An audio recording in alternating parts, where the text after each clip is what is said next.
ସହରରୁ ଆସିଥିବା ବଡ଼ ଯା ସାନ ଯା ପ୍ରତି ବ୍ୟବହାର। ଆରେ ଅପା ଆରେ ହେଲା ହେଲା ହେଲା କେତେବେଳେ ଆସିଲ ଅପା? ହଁ ପା ଏବେ ଆସିଲି। ମା ବାହାରେ କେତେ ଖରା ହଉଛି ଅପା। ନା ଯୋଉ ଖରା ମୁଣ୍ଡ ଗରମ ବସ ବସ ଅପା ବସ। ଏତେ ଖରାରେ ଏତେ ଦିନ ପରେ ଆସିଲ, କଣ ବାପା ମା କଥା ମନେ ପଡୁନଥିଲା? କଣ କରିବି ରେ ପ୍ରିୟା, ମନେ ପଡୁଛି ହେଲେ କଣ କରିବି, ପିଲାମାନଙ୍କ ସ୍କୁଲ ଛୁଟି ନାହିଁ, ସ୍କୁଲ ଛୁଟି ହେଲେ ତ ମୁଁ ଆସିବି।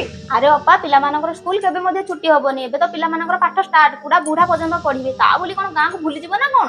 ଆରେ ନାଇଁ ରେ ସେମିତି କିଛି ନାହିଁ। ହଉ ଅପା ତମେ ବସ, ମୁଁ ପାଣି ଧରିକି ଆସୁଛି ହେଲା, ଟିକେ ବସ। ନେଲ ଅପା ପାଣି ଟିକେ ପ୍ରଥମେ ପିଇଦେଲ। ଆରେ ଅପା ତମେ କଣ ଖାଇବ କହିଲ, ମୁଁ ତମ ମନ ପସନ୍ଦର ସବୁ ବନେଇଦେବି। ଆରେ ପ୍ରିୟା ଶୁଣ, ମତେ ନା ସେ ଟମାଟୋ ପୋଡା ବାଇଗଣ ପୋଡା ଏଗୁଡା କିଛି ବି ବନେଇବୁନି, ମୁଁ ସେ ସବୁ କିଛି ବି ଖାଏନି ହେଲା। ମତେ ଯଦି ରୋଷେଇ କରିକି ଦବୁ ତ ଟିକେ ପୋଟଳ ଲସା, ବିରିୟାନୀ ଆଉ ଟିକେ ମଟନ ଝୋଳ ଟିକେ କରିକି ଦେ, ମୁଁ ଆରାମସେ ଖାଇବି, ମୁଁ ଏସବୁ ହିଁ ଖାଏ। ଆରେ ଅପା ଏତେ ବଡ ଖରାରେ ଏସବୁ ଖାଇବ, ଏ ଯାକ ତ କିଛି ମଧ୍ୟ ଦେହକୁ ଭଲ ନାହିଁ।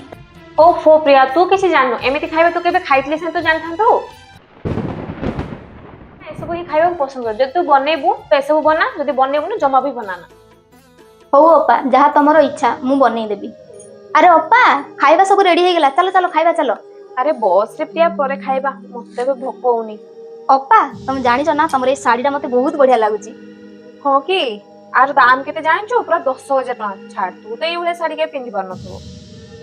ମତେ ଏ ଶାଢୀ ବିଷୟରେ ପଚାରିବାର ହିଁ ନଥିଲା। ଆରେ ପ୍ରିୟା କଣ ହେଲା ଯେ? ନାଇଁ ଅପା କିଛି ନାହିଁ, ମୁଁ ତମକୁ ଗୋଟେ କଥା କହିବି ଅପା, ଆମେ ନା ଯେତିକିର ଲୋକ ସେତିକିରେ ରହିଲେ ଆମକୁ ଲୋକ ପ୍ରଶଂସା କରିବେ, ଆଉ ତମେ ଏମିତି କଥା କହୁଛ ଯେମିତି କି ଆଗରେ ଏମିତି ସବୁ କିଛି କରୁଥିଲ, ଏମିତି ଶାଢୀ ପିନ୍ଧୁଥିଲ ଆଉ ଏମିତି ଖାଇବା ଖାଉଥିଲ। ଆରେ ଅପା ତମେ ଯୋଉ ନୂଆ ମ୍ୟାରେଜ କଲା ବେଳୁ ଯୋଉ 2-3 ବର୍ଷ ରହିଲ ଏଇ ଗାଁରେ, କଣ ଏମିତି ଖାଉଥିଲ ନା ଏମିତି ପିନ୍ଧୁଥିଲ? ସତରେ ପ୍ରିୟା ମତେ କ୍ଷମା କରିଦେ, ମୋର ଏମିତି କହିବାର ହିଁ ନଥିଲା। ଯେତେବେଳେ ତୁ ମୋ ସାନ ଯା, ସତରେ ସାଙ୍ଗମାନେ ମନରେ ନା ଗର୍ବ ଅହଙ୍କାର କେବେ ରଖିବା କଥା ନୁହଁ। ଆଉ ଗର୍ବ ଅହଙ୍କାର କାହାକୁ କୋଉ ରାସ୍ତାରେ ନବ କେହି ମଧ୍ୟ କହିପାରିବନି।